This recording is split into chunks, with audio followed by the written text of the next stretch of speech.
বহু রক্তের বিনিময়। আজকে 15.5 বছরে বাংলাদেশ জাতীয়তাবাদী দল এবং এর অঙ্গ সহযোগী সংগঠনের অনেক ত্যাগের বিনিময় এই স্বাধীনতা আমরা অর্জন করতে পেরেছি। পরবর্তীতে একটি আন্দোলন, গণ আন্দোলনে, জনতার আন্দোলনে রূপ নিতে হলে রাজনৈতিক রূপরেখা লাগে। এই রাজনৈতিক রূপরেখা পটভূমি তৈরি করেছিল বাংলাদেশ জাতীয়তাবাদী দল। আজকে এই বুদ্ধিজীবীদের অনেকে কিন্তু 71কে ভুলিয়ে দেওয়ার চেষ্টা করছে। 71 সালে আমাদের অর্জনকে, 52 সালে আমাদের ভাষা আন্দোলনকে বিলীন করে দেওয়ার চেষ্টা করছে। আজকে আপনি দেখেন এই বুদ্ধিজীবীদের প্রতি শ্রদ্ধা জানাতে ওই সময় রাজাকার, আল বদর, আল শামস এদের দ্বারা আমাদের দেশপ্রেমিক বুদ্ধিজীবীরা নিহত হয়েছিলেন।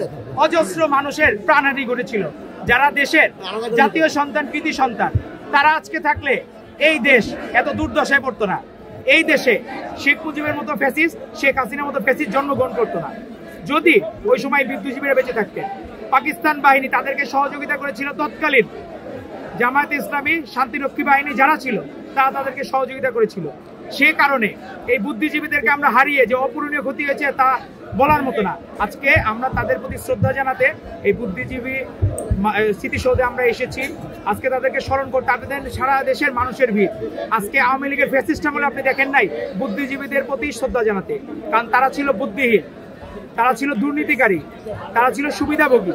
এই জন্য তাদেরকে দেখবেন না এই জাতীয় বীরদের শ্রদ্ধা জানাতে।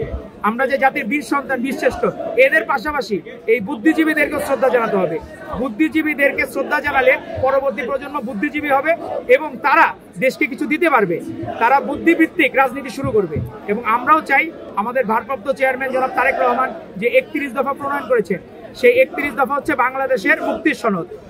সকলকে আহ্বান করবো আপনারা এগুলো জানবেন এবং বাংলাদেশের সকল বুদ্ধিজীবীদের মাধ্যমেই এই দফাগুলো তৈরি হয়েছে। এখানে 31 দফা আপনাদের জ্ঞাতার্থে জানিয়ে রাখি, সেখানে 2 বারের বেশি প্রাইম মিনিস্টার হওয়া এটা লেখা ছিল না। এটা স্বয়ং তারেক রহমান উনি অ্যাড করে দিয়েছেন যে 2 বারের বেশি প্রাইম মিনিস্টার হওয়া যাবে না। তো একজন নেতা কতখানি দেশপ্রেমিক হলে সেটা করতে পারে। এবং ফেসবুক যে আগস্ট মাসের 1 তারিখে লাল বর্ণে রঞ্জিত হয়েছিল, রক্তবর্ণ লালে, বিপ্লবের রক্ত হচ্ছে লাল, সেটার থিঙ্ক ট্যাঙ্ক ছিলেন, ব্রেন চাইল্ড ছিল তারেক রহমানের। তো এরকম একজন দেশপ্রেমিক নেতা বাংলাদেশের রাষ্ট্র ক্ষমতায় গেলে দেশের উন্নয়ন হবে। এবং আমরা একটি সুষ্ঠু নির্বাচন দাবি করছি।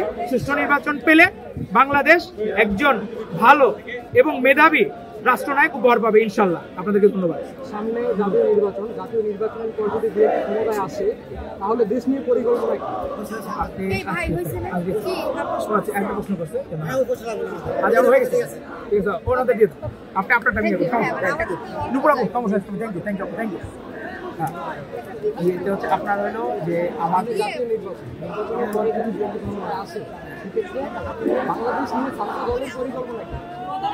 ধন্যবাদ আপনাকে। বাংলাদেশ জাতীয়তাবাদী ছাত্রদল তার গৌরবোজ্জ্বল ইতিহাস আছে, তার একদম হিরোজ্জ্বল অতীত আছে।